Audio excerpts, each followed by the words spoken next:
अस्सलाम वालेकुम। जैसा कि आपके नॉलेज में 15 डेज़ या अराउंड मंथ के हम अपनी नई कुछ चीज़ें अपलोड करते हैं, नई बिल्ड अपलोड करते हैं, जिसमें रिटर्न फॉर्म में भी व्हाट्स न्यू अवेलेबल होता है। हम आपको वीडियो भी इसकी प्रोवाइड कर देते हैं ताकि बेटर अंडरस्टैंडिंग आ जाए। तो पहले हम देखते हैं कि व्हाट्स न्यू रिटर्न फॉर्म में कहाँ पे होता है। कंपनी के नाम पे आप क्लिक करते हैं, यहाँ व्हाट्स न्यू अवेलेबल होता है। जो लास्ट व्हाट्स न्यू होता है वो ऊपर आ रहा होता है। हमारा जो लास्ट व्हाट्स न्यू है वो 2.3.10 सितंबर 17 को अपलोड हुआ था। इसके पॉइंट्स को हम डिस्कस करते हैं, जस्ट ब्रीफली डिस्कस करते हैं।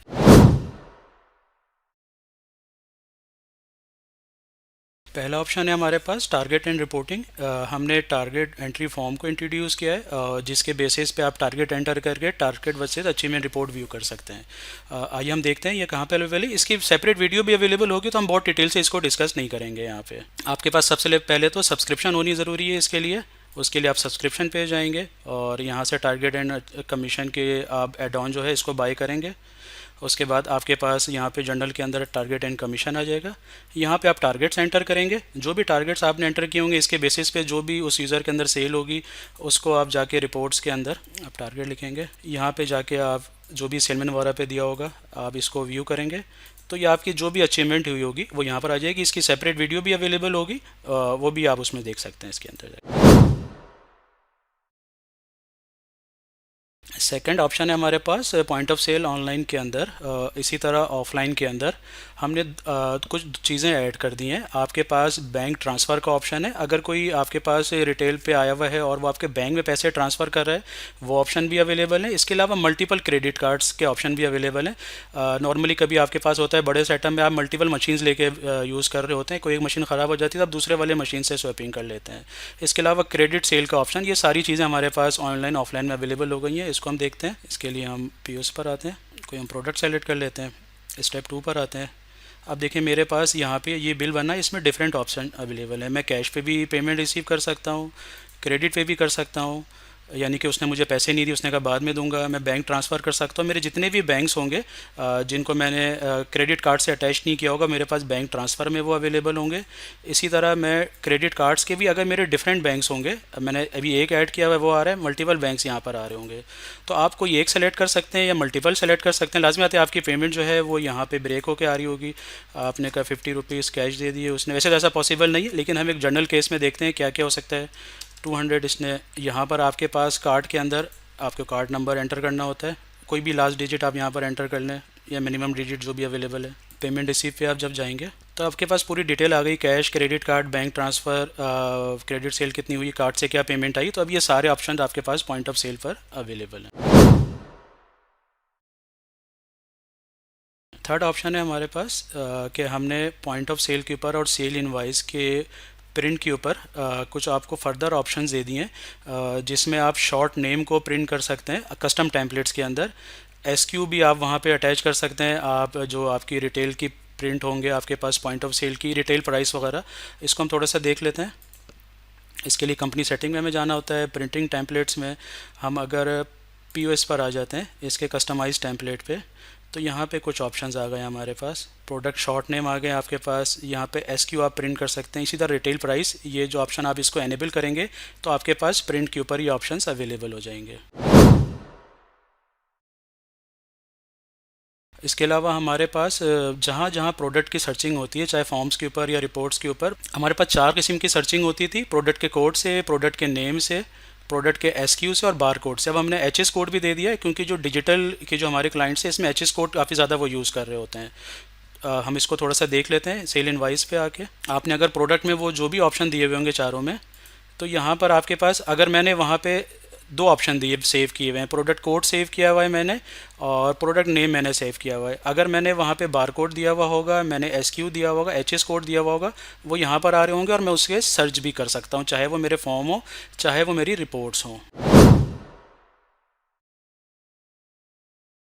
हमारे पास प्रोडक्ट एक्सपोर्ट में विदाउट वेयर हाउस एक्सपोर्ट का ऑप्शन आ गया है। इससे क्या फ़ायदा है आपका?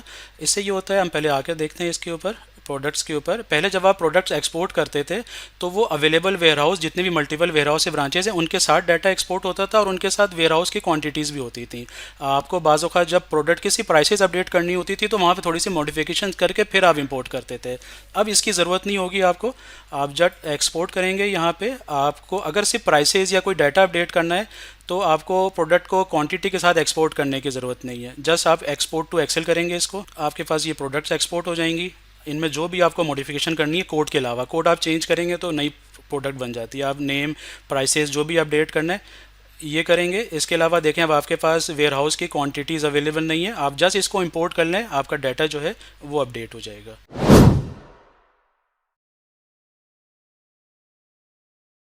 इसी के अलावा प्रोडक्ट के अंदर हमारे पास एक और ऑप्शन आ गया है। हम प्रोडक्ट के फॉर्म पर आते हैं। Don't allow public access.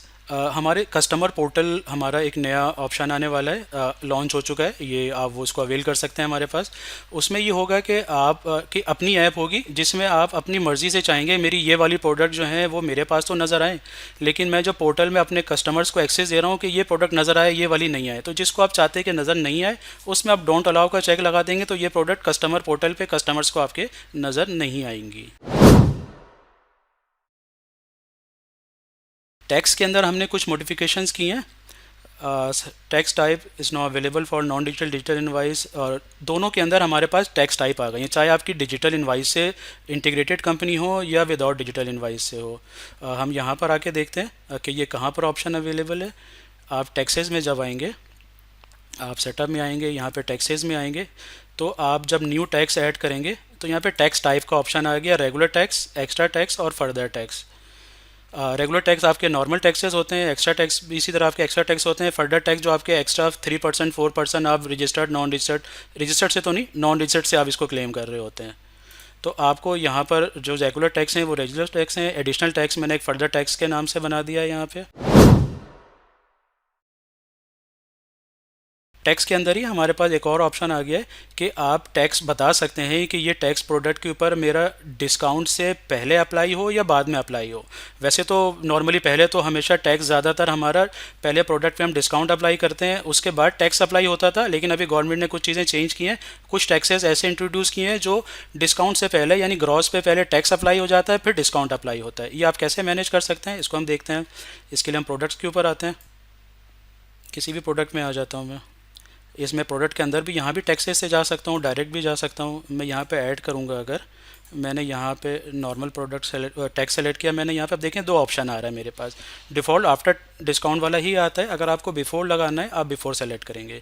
ये वाला ऑप्शन अगर आप सेल कर रहे हैं प्रोडक्ट पे तो सेल प्राइस पे अवेलेबल है, परचेज कर रहे हैं तो परचेज पे, क्योंकि रिटेल प्राइस पे फिक्स टैक्स होता है तो ये हट जाता है। इसी तरह कंपाउंड टैक्स भी सारे टैक्सेस को प्लस माइनस करने के बाद होता है, तो ये आप अगर सेल प्राइस पे कर रहे हैं तो आप ये अप्लाई कर सकते हैं। आप जब बिल बनाएंगे तो वहाँ पर अगर आफ्टर डिस्काउंट वाला है तो डिस्काउंट लेस करने के बाद टैक्स अप्लाई होगा। आपने बिफोर वाला सेलेक्ट किया हुआ है टैक्स, तो पहले टैक्स अप्लाई होगा फिर डिस्काउंट अप्लाई होगा उसके ऊपर। जो हमारा लास्ट हमने इसके अंदर जो वर्किंग की है कि आपके ऊपर नॉर्मली डिस्ट्रीब्यूशन में ख़ास तौर से ऐसा होता है कि आप दो किस्म के टैक्स अप्लाई करते हैं। रेगुलर टैक्स 18% या 17% जो भी है, और 4% या 3% एक्स्ट्रा टैक्स अप्लाई कर रहे होते हैं। एक्स्ट्रा टैक्स के लिए होता है ये आपके पास कि जो रजिस्टर्ड कस्टमर्स हैं उनसे तो आप 18% ही ले रहे होते हैं, लेकिन जो नॉन रजिस्टर्ड कस्टमर हैं उनसे आप 4% एक्स्ट्रा टैक्स या 3% एक्स्ट्रा टैक्स भी अप्लाई कर रहे होते हैं। उसके लिए पहले आपको कस्टमर पे बताना पड़ता है कि कस्टमर आपका क्या, किस तरह का आपके पास है। तो हम किसी भी कस्टमर पे आते हैं, यहाँ पर हमारे पास ये ऑप्शन अवेलेबल है, इस सेल टैक्स रजिस्टर्ड कस्टमर। अगर आप डिजिटल इनवाइस में इंटीग्रेटेड नहीं है आपकी कंपनी तो आप इस वाले ऑप्शन को यूज़ करेंगे, इस सेल टैक्स रजिस्टर्ड।